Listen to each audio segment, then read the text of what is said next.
Boa noite, meus irmãos. Boa noite. Está chegando o final, a gente vai ficando mais fraco, já vamos ficando mais cansados. Mas louvado seja Deus que nos permitiu estarmos juntos mais uma vez.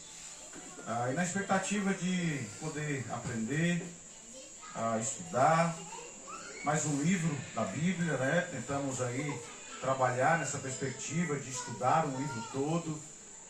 E fizemos isso no último retiro e agora, mais uma vez, Deus nos concedeu a graça. E nós estamos aí finalizando o livro tão belo que é o livro de Esther. Já vimos grandes verdades nesse livro e vamos chegando aqui ao final. Eu quero convidar você que abra sua Bíblia no capítulo 9. Esther, capítulo 9.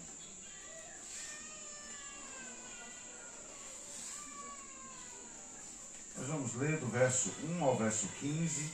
Eu quero convidar você que me auxilie na leitura. Eu vou ler os versos ímpares e vou ler os versos pares, ok? Esther, capítulo 9, do verso 1 ao verso 15. A nossa expectativa é estudar o capítulo 9 e o capítulo 10. O capítulo 10 é bem pequeno.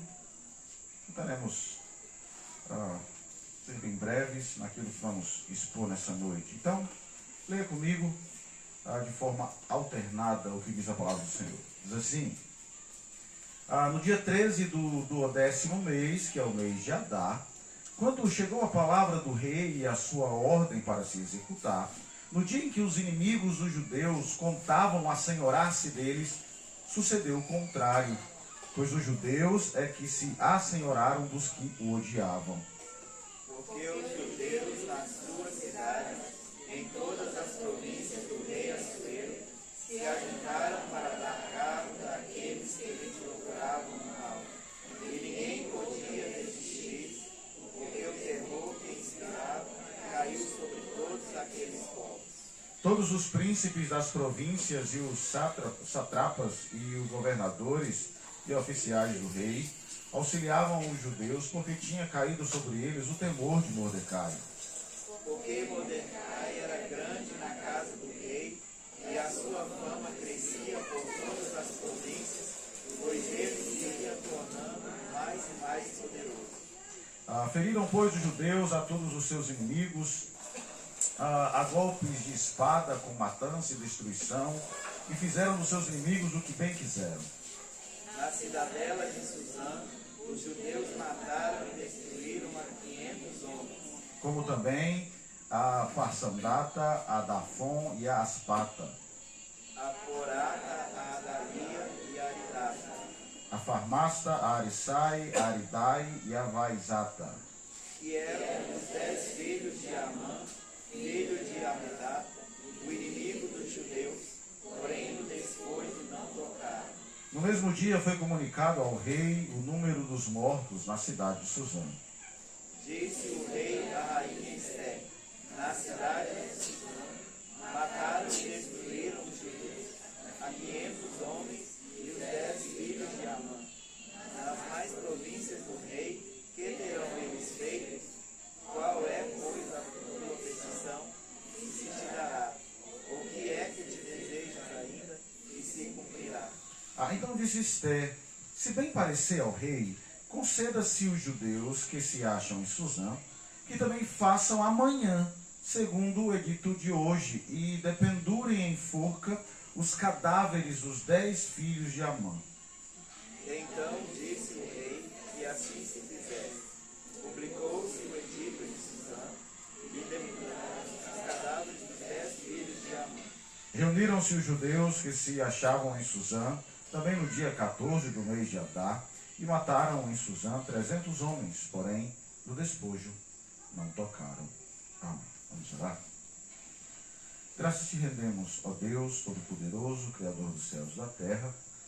E nesse instante, ó Pai, que estamos mais uma vez diante da Tua palavra, tão bela, tão preciosa, nós rogamos ao Senhor encarecidamente. Desvenda, Pai, os nossos olhos, abra, Senhor, o nosso coração, para que possamos olhar para a Tua palavra e entendê-la, guardando, ó Deus, em nosso coração para não pecarmos contra Ti. Essa oração que fazemos no nome que está acima de todo nome, nome santo, glorioso de Jesus. Amém. E amém. Queridos, todos nós sabemos que o nosso país é um país enorme, né? É um país de proporções continentais. Tem estados do nosso país que são maiores que muitos países na Europa. E o interessante é que dentro do nosso país nós encontramos culturas diferentes, não é verdade? Costumes que nós encontramos no povo do Sul se distinguem daqueles que nós encontramos no povo do Norte.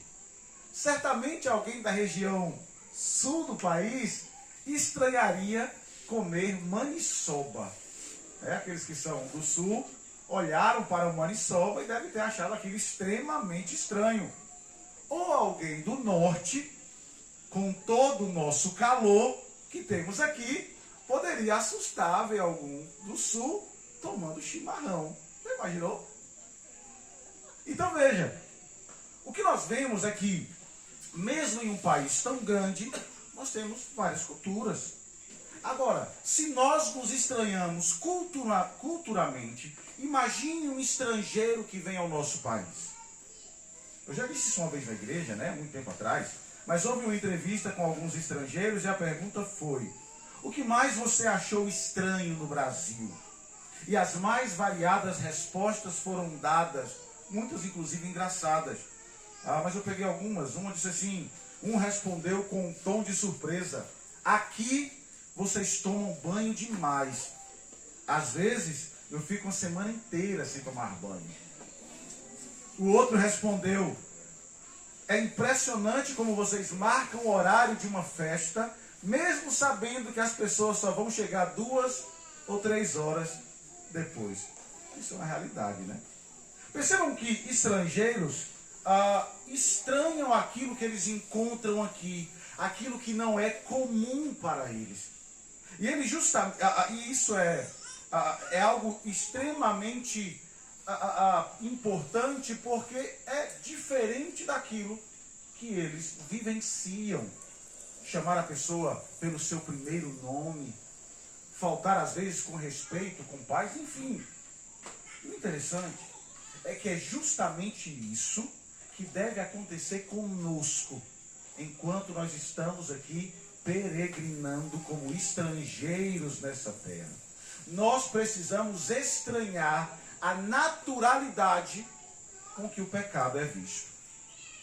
Nós precisamos entender que viver nessa terra, viver na Pérsia, viver nessa terra estrangeira, a qual Deus nos colocou para viver enquanto peregrinamos para Sião, deve causar estranheza a nós quando nos deparamos com a naturalidade que o pecado é tratado hoje em dia.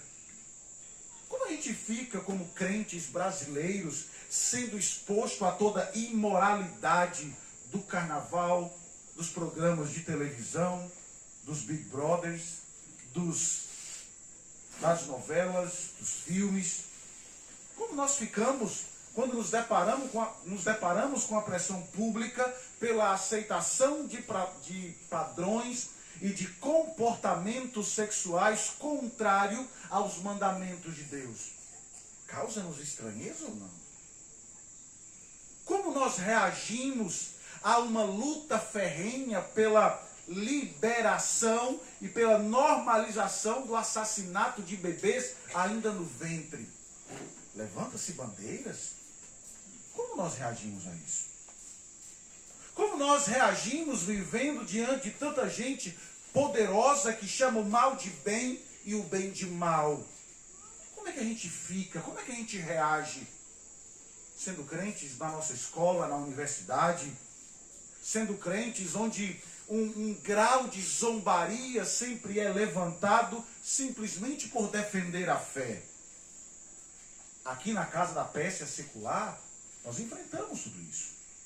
Aqui nessa terra onde fomos exilados por Deus por causa dos nossos pecados, dos pecados dos nossos primeiros pais, e nós estamos aqui, como é que nós reagimos a toda a maldade crescente que está diante de nós? E acima de tudo, como é que a gente reage sabendo que sim, somos peregrinos, somos estrangeiros, mas que nós estamos, que existe um local que nos aguarda que é bem melhor do que isso. Onde um dia teremos e viveremos num novo céu e uma nova terra. Como a gente vive lembrando que o triunfo de Deus, o triunfo do Cordeiro de Deus na cruz do Calvário, garantiu para nós que nós um dia deixaremos o exílio e voltaremos para Sião. Como é que nós reagimos? Nós temos estudado o livro tão belo de Esther e agora chegamos ao seu final. Terminamos o capítulo anterior com a boa nova do que foi feito a respeito daquela situação tão terrível, que foi trabalhada por Amã, aprovada de maneira despretensiosa, despreocupada pelo rei. Nós temos trabalhado essas crises e esses problemas com aquele povo, com Esther, com Mordecai, e o nosso drama veio caminhando e chegou a um ponto onde parece que tudo começou a se resolver. Um segundo decreto saiu, onde se autorizou que os judeus poderiam agora lutar pelas suas vidas. Poderiam tomar as armas em suas mãos para poder se defender, coisa que não podiam fazer no primeiro decreto. E essa notícia, como nós ouvimos hoje pela manhã, causou uma alegria, uma comoção, um certo sentimento de que Deus de fato estava cuidando, por mais que, como foi dito aqui, que não vemos o nome de Deus introduzido no livro, mas a mão do Senhor está conduzindo a história. Houve felicidade, alegria, regozijo, honra. E o povo então se preparou, aguardando o dia do juízo final. Mas seria o dia do juízo para eles? E agora nós temos então uma resistência armada. Nós temos uma resistência preparada para defender a vida e defender a linhagem de Judá, dos israelitas. Nós temos um povo preparado. Mas veja da perspectiva do inimigo. Quando Amã foi morto, enforcado, certamente já nasceu no coração de todas aquelas pessoas que não terminaria bem essa história de exterminar os judeus. Mordecai prevaleceu. Mordecai agora é um homem importante. Mordecai assumiu o lugar de Amã. E nós bem sabemos o que é lidar, ou se envolver, ou ir contra alguém assim. E por isso, quando o segundo decreto sai, muita gente desistiu muitos que estavam amolando as suas facas, deixaram de lado, porque sabia que não terminaria bem. Entretanto, certamente a turma muito próxima a Amã perseverou em fazer o mal. Amã foi morto. Nós temos agora um ódio, uma certa vingança no coração daqueles que estavam ligados a Amã, que estavam dispostos a colocar um fim ou ir até onde pudesse para destruir os judeus. E eles, então, vão agir dessa maneira. Então, veja. E o interessante é que o nosso texto diz que quando os inimigos esperavam a assenhorar-se ou destruí-los, tudo vai acontecer para que os judeus venham a se assenhorar daqueles que o odiavam. E o terror, então, veio sobre os povos. E o dia, enfim, chegou. O dia da batalha final, da batalha épica, o endgame, o ultimato, chegou então ao momento crucial. A grande batalha. De um lado, os inimigos do povo de Deus, os descendentes da serpente, os descendentes de Amã, que não queriam apenas acabar com a metade deles, mas com todos. Do outro lado, os judeus. E o interessante, e como é uma batalha, Nós não vamos gastar tempo nisso. O fato é que a Escritura registra que naquele dia, na batalha final, no dia do ultimato, o povo de Deus prevaleceu. A batalha foi vencida por aqueles que lutavam em nome do Senhor. E perceba que 500 morrem, 300 morrem, mas alguns nomes são citados. Nomes, inclusive, muito bonitos para vocês que aí querem colocar nos seus filhos, né? Mas o texto mostra que os filhos de Amã foram mortos. Mas o que eu achei interessante nesse texto é a reação de Esté quando recebe a notícia do que acontece. Quando a turma dos judeus consegue então vencer aquela batalha. Olha o que diz o verso 13 do nosso texto.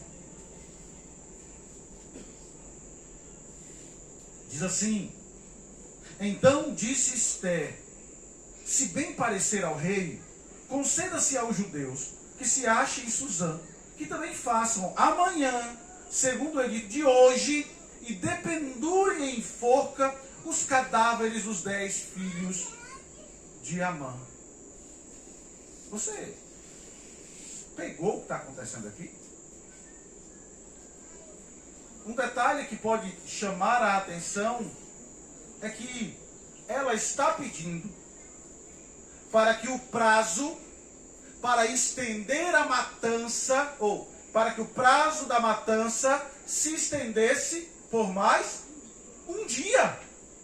Como assim? O que está acontecendo aqui? A batalha foi vencida. Os judeus se assenhoraram de todos os inimigos.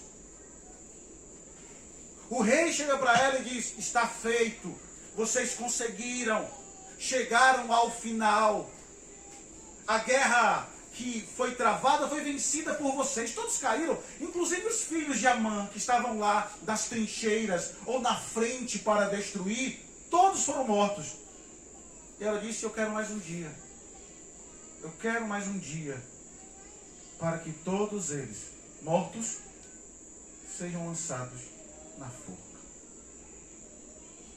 Matar 2 vezes? Enforcar aqueles que já estavam mortos? Isso já aconteceu na história da Inglaterra, já tivemos isso acontecendo uma vez. Mas perceba que esse princípio aqui, será que os nossos heróis, será que os convertidos, os mudados, aqueles que nós vimos trabalhando aqui em uma crescente de não se identificar, de se esconder, de entender que precisam revelar a sua identidade e que agora assumiam diante de todos que eram judeus, que eram servos do Deus Altíssimo, será que eles estão retrocedendo? O que está acontecendo com Esther? Será que eles estão... Eu lembro que pregando, na época da pandemia, quando nós estávamos com a igreja fechada, eu me recordo de uma mensagem em Zacarias, se eu não estou enganado, onde nós falamos a respeito da tirania, onde pessoas que defendem ou que lutam contra a opressão, depois que conseguem tomar o trono do opressor, sentam-se e começam a agir com a mesma mão dura que um dia eles lutaram contra. Será que é isso que está acontecendo aqui? Será que Mordecai e Esté se tornaram tiranos? Será que eles acabaram se tornando aquilo que lutaram para tirar do poder? Nós precisamos entender isso aqui. Isso vai ficar muito claro para nós quando nós pegarmos o princípio do que é a Guerra Santa. Estávamos conversando aqui nos primeiros dias sobre isso. Estamos aí num contexto de guerra aí fora, em outros países, e a gente pergunta, mas o que seria essa Guerra Santa que nós vemos sendo travada o tempo todo dentro da Escritura? Eu já falei sobre isso na igreja quando expomos Samuel. Mas o que acontece aqui? Então veja, por que é assim? Vou explicar para vocês de maneira bem resumida, bem simples, para que a gente possa pegar e entender o que temos aqui nesse texto. Desde a rebelião do Éden com os nossos primeiros pais, estabeleceu-se uma certa rivalidade, uma certa inimizade entre aqueles que odeiam a Deus, aqueles que odeiam o povo de Deus e aqueles que são chamados pelo nome de Deus. À medida que a história da humanidade foi avançando pós-Éden, pós-pecado, essa rivalidade foi aumentando. Aumentando a tal ponto de que a terra saboreou pela primeira vez o sangue de um humano, de um descendente da mulher, de um servo de Deus. Quem foi o primeiro? Abel. Essa rivalidade resultou no derramamento do sangue dele.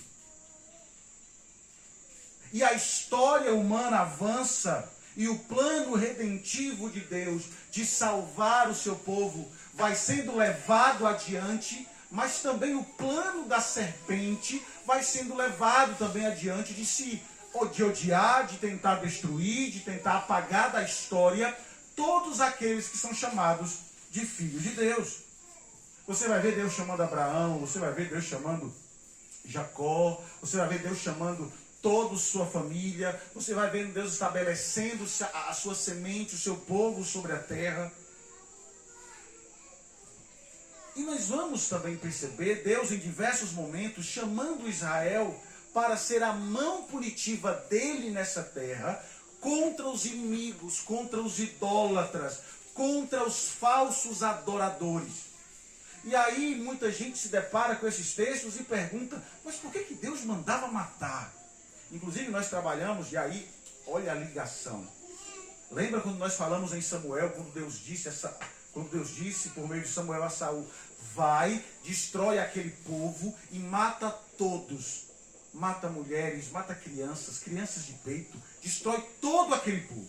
E nós falamos aqui no domingo por que Deus havia dado essa ordem. Estava ligado a uma ação ímpia dos amalequitas, quando o povo de Israel estava lá no êxodo já fugindo, e eles agiram com maldade, atacando pelas costas os fracos, os doentes. E quando Israel estava quase morrendo, Deus pede então para Moisés levantar a sua mão, segurar o seu cajado. Quando ele abaixava, o povo começava a perder. Então nós temos essa história, e Deus havia dito que por meio dessa ação dos amalequitas, então Deus iria extirpar da terra este povo. E o dia chegou com Saul, filho de Quis, parente de Mordecai. Aqui mais à frente. Saul não fez aquilo que devia ter feito. E perceba como os detalhes são impressionantes do nosso texto. Vocês lembram que eu falei domingo? Quando Samuel chega para encontrar-se com Saul, e Saul diz assim, tudo feito, Samuel. Destruímos tudo, acabamos com tudo. O nome do Senhor foi honrado. E de repente as vacas começam a passar, os sinos começam a tocar, alguém começa a gritar que estava preso lá naquela casinha preparada para prender alguém. E Samuel então pergunta, que barulhos são esses? Não, os barulhos são das vacas, porque o nosso povo achou por bem matar ou pegar os despojos e matar para sacrificar a Deus. E também eu prevaleci, ou eu salvei, ou eu cuidei, e está ali guardado o rei deles. E Samuel disse, mas foi isso que Deus pediu para você? Deus havia dito que você deveria matar tudo. Pegar despojo nenhum. A ideia é, execute esse povo e acabe com esse povo. Toda a ideia de guerra santa, sempre dentro da Escritura, apontava principalmente para o futuro. Toda vez que Deus estabeleceu essa limpeza ou essa ação envolvendo Israel como mão de Deus, nós temos ali uma imagem gloriosa, devastadora, por que não dizer, do dia em que Deus não usaria mais Israel ou nenhuma outra ação, mas Ele mesmo executaria o juízo. Lembre-se, tudo que nós temos registrado tem um fundamento.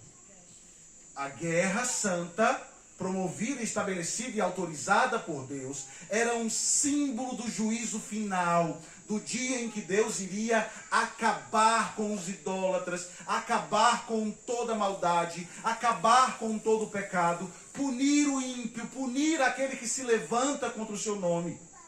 Então, essas situações aconteciam para apresentar de maneira pequena, de maneira diminuta, aquilo que aconteceria em proporções gigantescas no dia do juízo final. E é isso que está acontecendo aqui. O que nós temos aqui, com essa ação de Esther, não é a Israel passando de oprimido para opressor, mas lutando em nome do Senhor contra aquele povo que havia tentado destruir a semente ou a descendência de Israel, do qual viria a redenção prometida. E olha que interessante, os judeus não estão atacando indiscriminadamente. Eles estão atacando aqueles que Deus havia dito. Eles estão fazendo agora, os descendentes de Saul estão fazendo aquilo que eles deveriam fazer lá atrás. Acabar com aquela descendência. E vocês perceberam um detalhe que foi repetido no verso 10, no verso 15 e no verso 16. O texto diz que eles não pegaram o quê? Os despojos. O que Saul fez lá atrás, que não deveria ter feito, agora o povo aqui faz de maneira correta.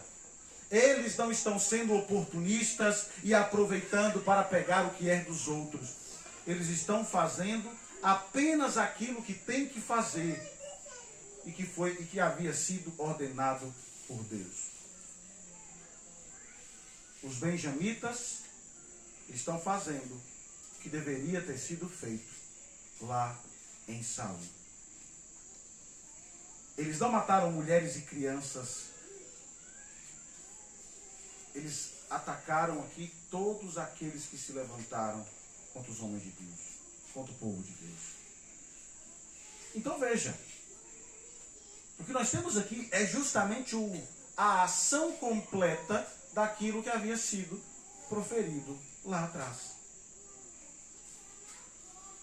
Aqui está acontecendo justamente a falha, ou consertando a falha daquele povo. Mas a questão é, quando nós pensamos nessa ideia de guerra santa, é assim ainda hoje? Porque nós vimos Israel, você vai ter isso acontecendo várias vezes. Mas é ainda assim hoje? Agora não. Como eu disse, Israel funcionou em certas ocasiões como espada do Senhor. Mas agora a igreja, o novo Israel de Deus, o Israel espiritual, não luta da mesma forma. A nossa luta é espiritual. Levando a toda a terra a mensagem de arrependimento e fé em Cristo. Lutamos com essas armas espirituais, aguardando o dia do juízo final, onde Deus decretará de uma vez por toda o juízo sobre os ímpios. A cruz do Calvário foi a guerra santa, em que os principados e potestades foram de uma vez por todas derrotados. Na cruz do Calvário, os inimigos de Deus receberam a sentença final. E agora nós estamos caminhando nessa história para o dia em que os inimigos receberão então, ou começarão o cumprimento da sentença, onde serão lançados fora, para que o povo de Deus possa então deixar de ser estrangeiros e peregrinos, habitando assim em sua terra natal. Então veja, na cruz isso aconteceu. O Filho de Deus derrotou a serpente, salvou o seu povo. E um dia essa vitória será completamente vista. O fato é, e glória a Deus por isso, que ela já está assegurada por nós. E nós somos chamados, como nós cantamos, a levar adiante a mensagem do triunfo de Cristo. A mensagem de que um dia, não declarado a nós, ou não sabemos ainda, Deus vai acertar a conta com todos os inimigos e com aqueles que se recusam a dobrar perante Cristo, deve ser uma mensagem anunciada por nós. E as boas novas de salvação e arrependimento, junto com essa mensagem, deve ser proclamada. E é nesse momento que nós encontramos uma boa notícia que se revela aqui também em nosso texto. Tá? Na vida da casa da Pérsia, nós precisamos lembrar que vivemos ainda em tempos de guerra. Não a guerra com armas na mão, mas essa guerra espiritual que milita, que luta contra nós, tentando nos afastar e nos seduzir e roubar de nós o foco e a atenção para onde nós estamos indo. Nessa vida, nós ainda estamos enfrentando essa guerra, diferente dos israelitas lá atrás. Mas percebam um detalhe. Percebam um detalhe. Olhe para o verso 16, por favor.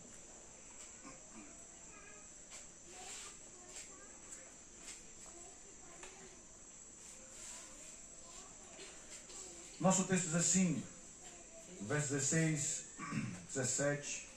Eu vou ler, peço que os irmãos acompanhem atentamente.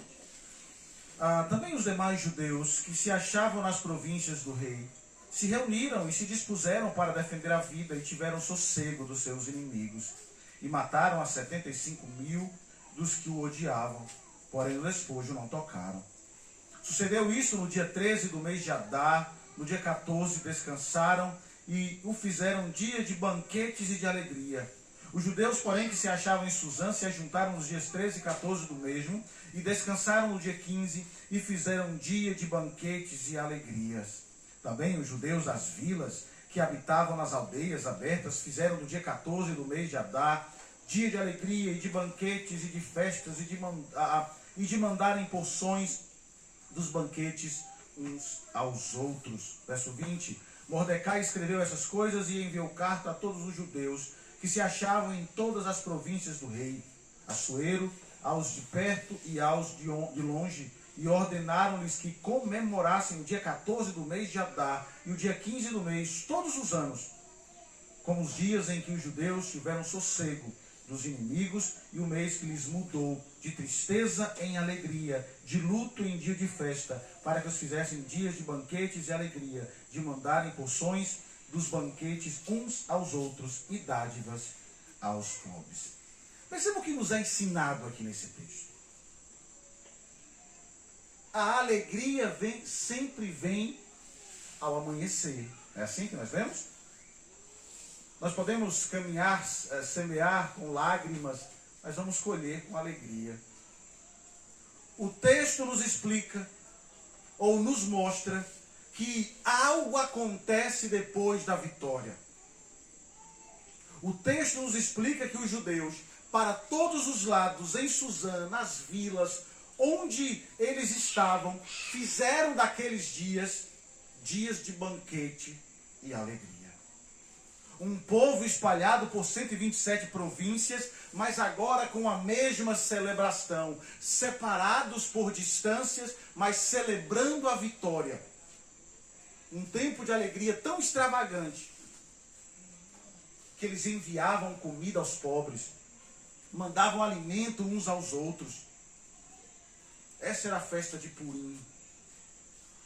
E a ideia do nome, né, vem do termo puro, ali, lançamento de sorte. Mas o fato é que a sorte que foi lançada para a destruição do povo se tornou agora em sorte para a alegria desse povo. essa festa se dava um mês antes da Páscoa. E cada uma delas, desse povo, estaria então celebrando a libertação dada por Deus. E o interessante é que Mordecai escreve carta para os judeus de perto e de longe, fazendo com que eles entendessem que essa celebração deveria ser uma celebração para sempre. Para que eles pudessem lembrar da salvação, lembrando de como o mal foi intentado contra eles, mas Deus, em sua providência, transformou aquele mal em bem. E assim que os dias 14 e 15 do mês de Adar eram usados todos os anos para comemorar o dia em que eles tiveram descanso dos seus inimigos. Você percebe a ideia da redenção saltando aos nossos olhos aqui? Uma celebração redentiva de descanso para seus filhos. E o verso 30 ainda mostra algo interessante. Vai para o verso 30, por favor.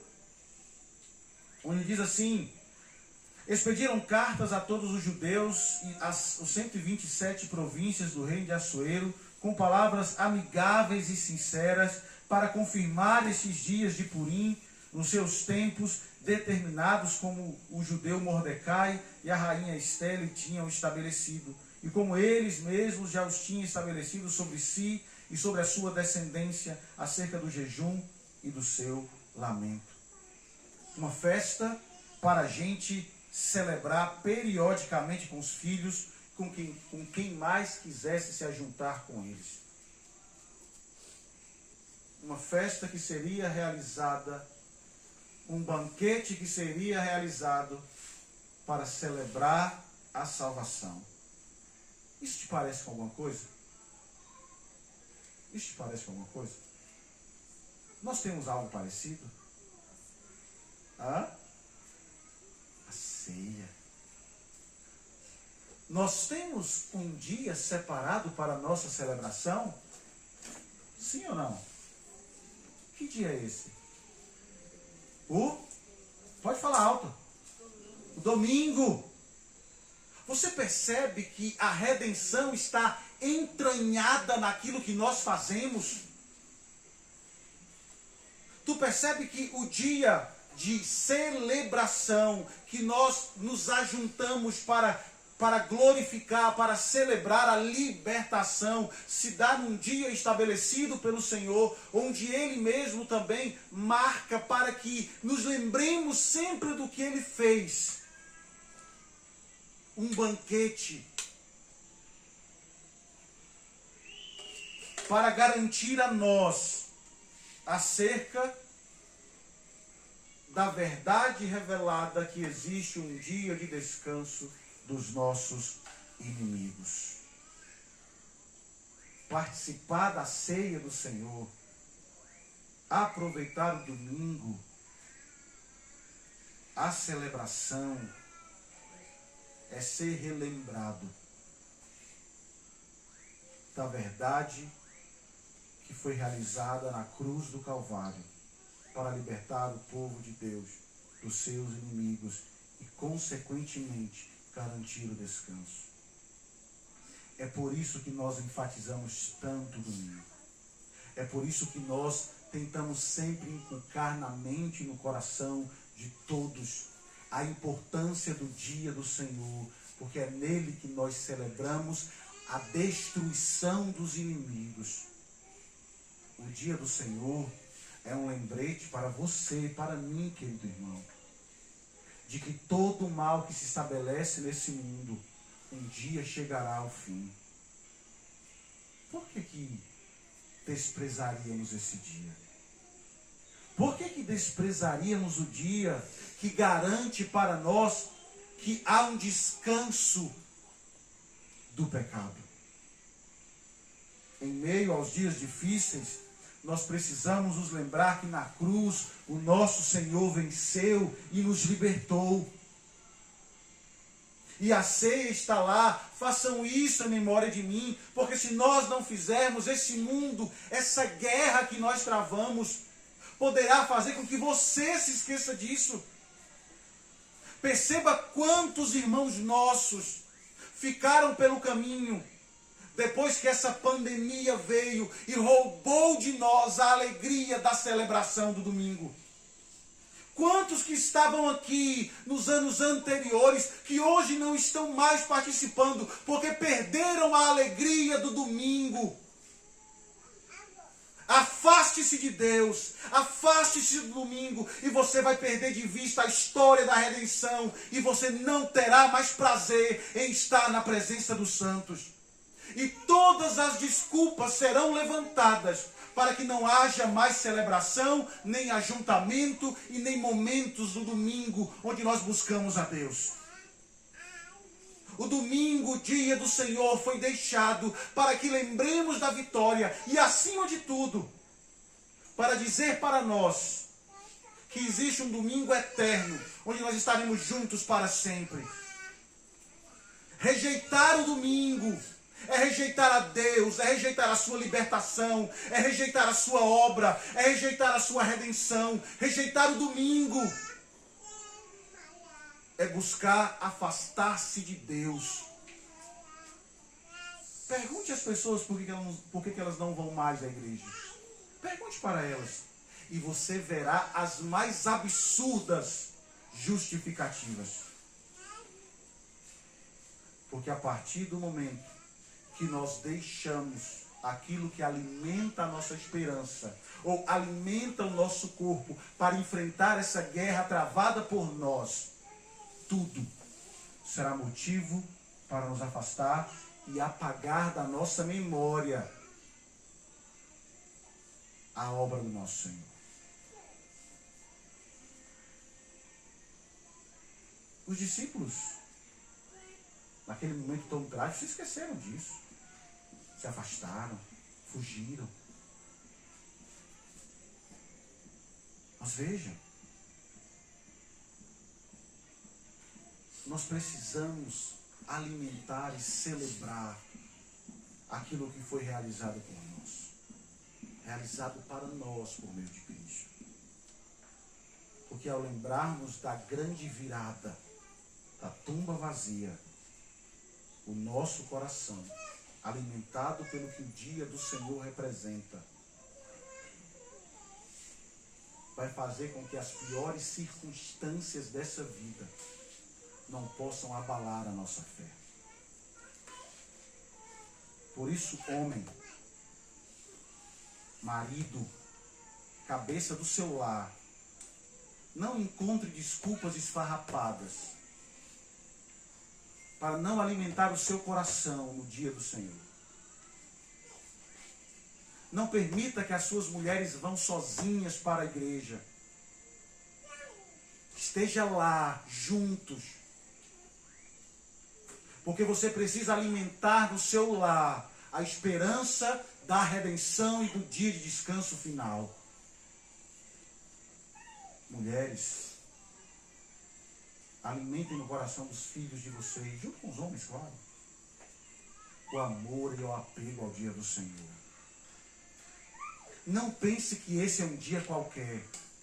Não pense que esse é um dia banal, onde eles podem ser entretidos com tantas outras coisas. Não.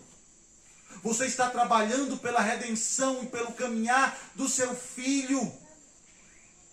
Não permita, por amor ao nome de Cristo.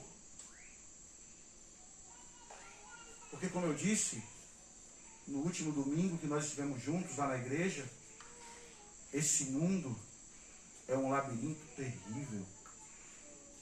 E nós poderemos chegar ao final dele sozinhos, tendo os nossos filhos perdidos lá atrás. Não roube do seu filho a esperança da glória que precisa ser ensinada a ele, que acontece todos os domingos.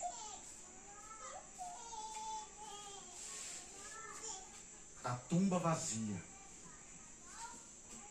a certeza do dia de descanso, a certeza de que haverá um dia em que os inimigos não existirão mais, é o que me motiva a estar aqui com vocês hoje.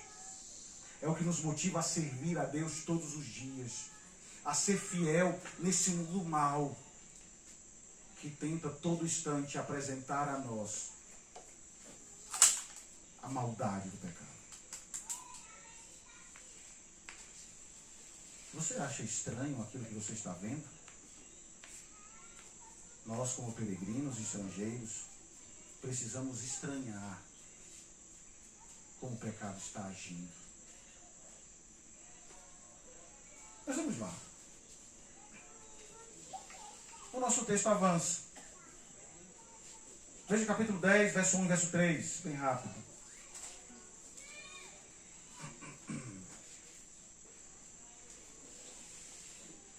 Diz assim: depois disso o rei Assuero impôs tributo sobre a terra e sobre a terra do mar, quanto aos mais atos do poder e do seu valor, ao relatório completo da grandeza de Mordecai, a quem o rei exaltou.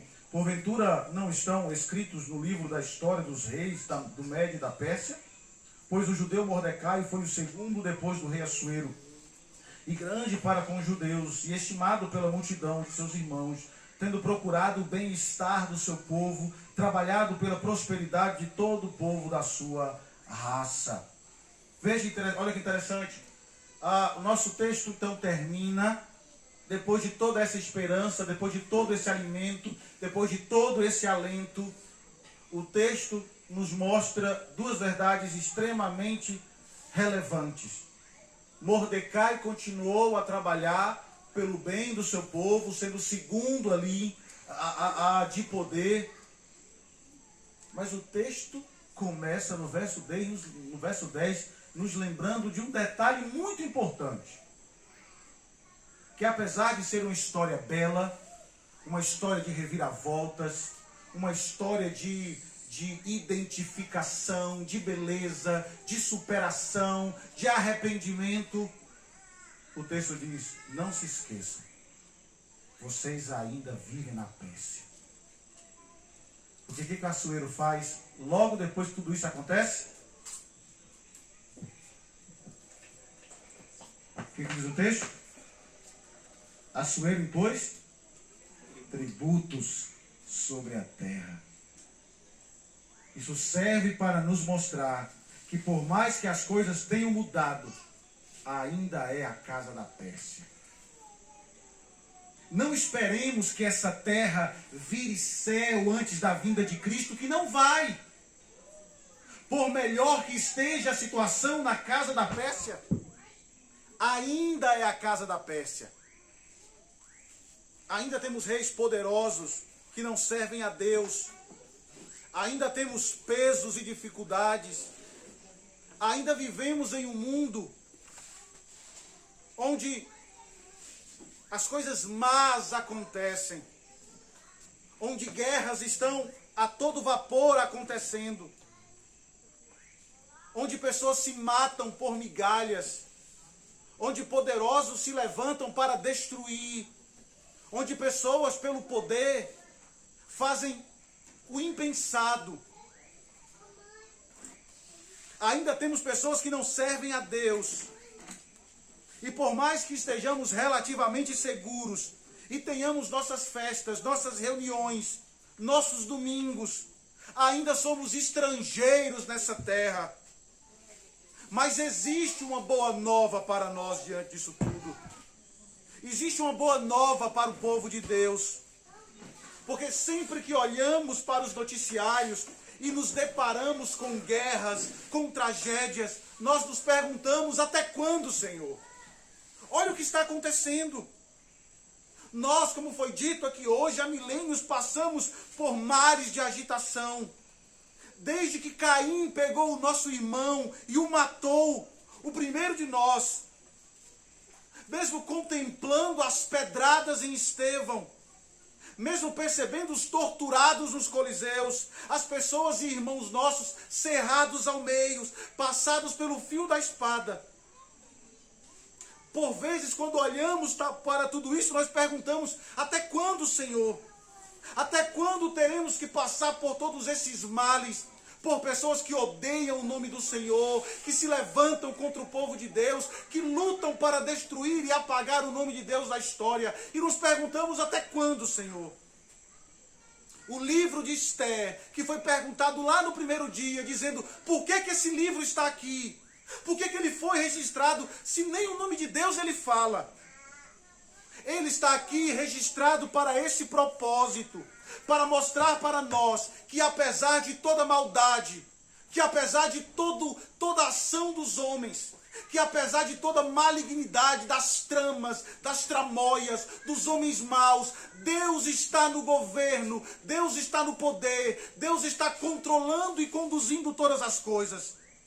E acima de tudo, está nos chamando, nos convocando para estar mais perto dele, para descansar o nosso coração na certeza de que a nossa história, que a nossa vida, que o mundo que nós estamos vivendo, tão terrível, não está distante do controle do nosso Deus. Em Cristo, nós somos lembrados daquilo que somos. Em Cristo nós somos lembrados que somos povo. E este é um livro que nos ajuda a viver em um mundo onde não vemos Deus atuando milagrosamente. Esse livro nos ajuda a viver na casa da Pérsia,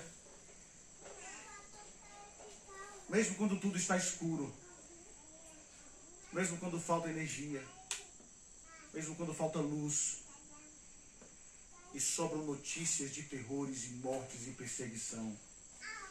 Esse livro está aqui para te mostrar, querido irmão, que apesar desse mundo mau, existe um rei sentado no trono, e que esse rei domina sobre tudo e sobre todos. Esse livro não é sobre o poderoso Assuero. Esse livro não é sobre Mordecai. Não é sobre as mudanças de humor ou de perspectiva. Nem mesmo é sobre Esther, a bela. Esse livro, queridos, é um livro sobre a grandeza. É sobre a obra do nosso Senhor. É sobre o dia em que Ele mudará a nossa tristeza em alegria. É o dia onde Ele transformará o luto em festa. É sobre o fato de que mesmo que aqui neste mundo, onde vivemos exilado, mesmo que esse mundo pereça e que pareça que Ele não está agindo, Ele está sim. Ao mesmo tempo que parece escondido, Ele está presente. Purim é o nosso domingo, o dia que Ele mudou a nossa sorte. O domingo é apenas uma prévia. Olha que interessante, para a gente fechar. O domingo celebra essa grandeza, não é verdade? Temos ali um momento juntos, tão alegre. Eu disse isso várias e várias vezes na igreja. Você já prestou atenção? Por que quando acaba o culto, nós ficamos tanto tempo na porta da igreja conversando? Sabe por quê? Porque ali é a nossa casa. Estamos entre irmãos. Mas sim, como ainda vivemos exilados, voltamos para o nosso comum, para o nosso dia a dia. Mas existe um dia, queridos, existe um dia que nós estaremos no domingo e ele não terá fim. Nós não precisaremos voltar para casa, porque nós já estaremos em casa. Estaremos na nossa terra, na nossa pátria, onde não haverá mais estranheza de nada, onde não haverá mais pecado, onde não haverá mais luto, onde não haverá mais dor. E nós aproveitamos o domingo e de maneira muito especial nós transformamos e criamos um retiro, onde passamos aqui 4 dias, quase 4 domingos. E me respondam, é bom ou não é? Mas vai chegar um dia que não vão ser 4 domingos, 4 dias. E nem precisaremos desmontar o acampamento, porque nós estaremos em casa para sempre. E viveremos com o nosso Senhor, que nos redimiu para toda a eternidade. Isso aqui é uma prévia do que um dia viveremos. E sabe o melhor de tudo? O melhor de tudo é que não será eu, pastor Antônio, pastor André, presbíteros da nossa igreja, Salomão, Nasci, Vanderlei, diáconos. Não seremos nós que ministraremos a palavra a vocês, mas será o pastor de nossas almas, dizendo: enfim, chegou o dia. E que Deus alimente a nossa esperança, que em dias maus Ele estabeleceu o caminho para esse encontro. E saiba, nos encontraremos com o Senhor. Que Deus os abençoe, que Deus os ajude, em nome de Cristo. Amém. Vamos orar. Feche seus olhos. Obrigado, Senhor. Obrigado por esse tão belo, reconfortante livro que abre os nossos olhos para entender a nossa vida, a nossa real situação. Somos exilados nesse mundo.